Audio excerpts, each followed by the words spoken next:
Здравейте, добре дошли в градината ми. Днес ще ви покажа зимна резидба на праскова. Умишлено я оставих за най-накрая, тъй като не е ясно след големите съдове дали ще има здрави плодни пъпки. Те преминаха и пролетта идва вече с пълна сила, така че е време за резидба на прасковите. Само да спомена, че тези възрастните праскови съм направил резидбата още януари ли беше, началото на февруари, като съм оставил само да скъся тези литорасли, т.е. да регулирам плодоотдаването. Така, първо поправя, минавам по всички вътрешни клони, които растат навътре. Съответно, те се премахват от дъно. Не се оставя никакъв такъв клон. Ето тези също растат много навътре. Право нагоре се премахват. Този е много силен, затова ще го оставя на 2-3 плодни плътчици да има. Този също го оставям по същия начин. След това пречи на основният централният скелетен клон и го режа. Тук ще го оставя на така на 2-3 плодни пъпки. Сега такива тънки клонки и да ги оставите.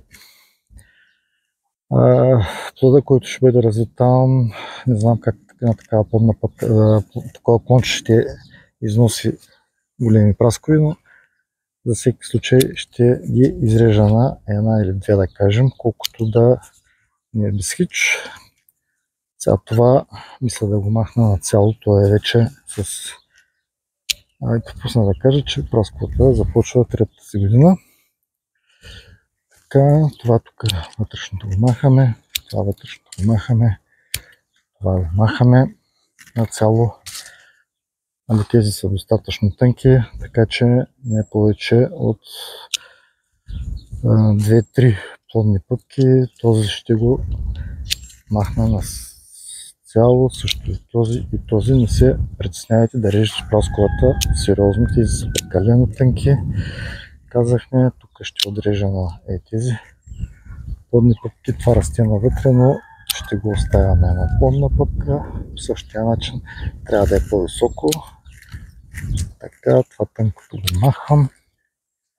Това тънкото ще го махна също. Това махам. Ето тук ще оставя така. И така. Общо взето с този скелетен клон приключихме. Минаваме на втория. Това расте навътре. Тези са много малки, казахме, но ще оставя на една пъпка. Евентуално ще я премахна в последствие. Този да кажем, ето на 1, 2, 3, 4 пъпки. Това расте много навътре, ще засенчва, маха се. Това също на няколко плодни пъпки. Тук виждаме, че има измръзване. Махаме. Това тънкото го разкарваме. И така. Това расте навътре.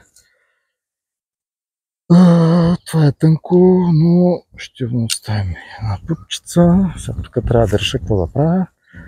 Правя така и по този начин скъсявам и тук е останало едно. Така.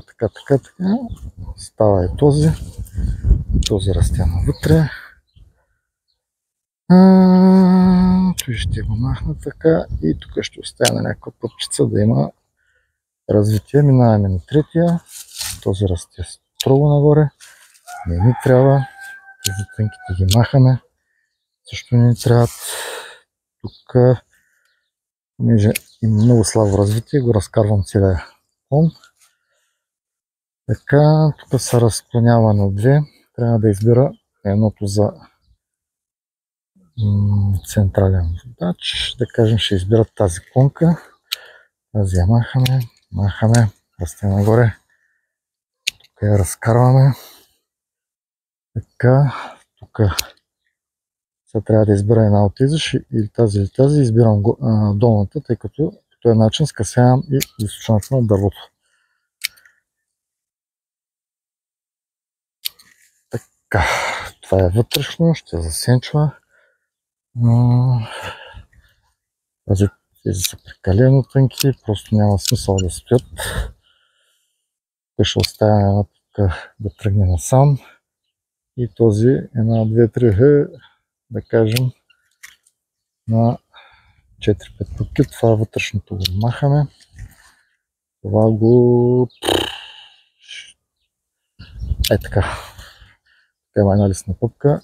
Да тръгне на вънка. Така тук го режем. Става е тук. Да кажем, и това ще бъде ориентира за височината на дръвчето. Това му е конкурент и го разкарваме. Тази вътрешната също я махаме. Тук ще оставя една. Много са тънки тези, не мисля ще да ги оставя, но тук ще оставя да продължи ново клонче. От тук ще тръгне нов. Този ще го махна до година. И така постоянно ще се подменят дървесината на прасковата. Прасковата дава плод само на едногодишна дървесина. Сега този се пада под централния клон, затова го махам нацяло. Не ми трябва сянка. Сега тези тук са никакви. Честно казано, това не вдъхва две още. А пък тук да кажем нещо такова. И така. Тук съм пропуснал и този.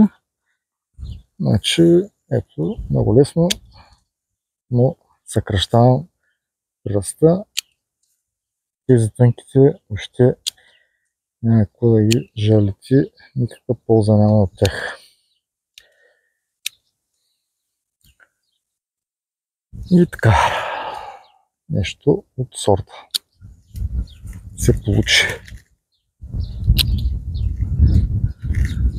Мисля, че това е абсолютно достатъчно за резъдбата на тази прасковка. Тук това е тънко. Скъсявам.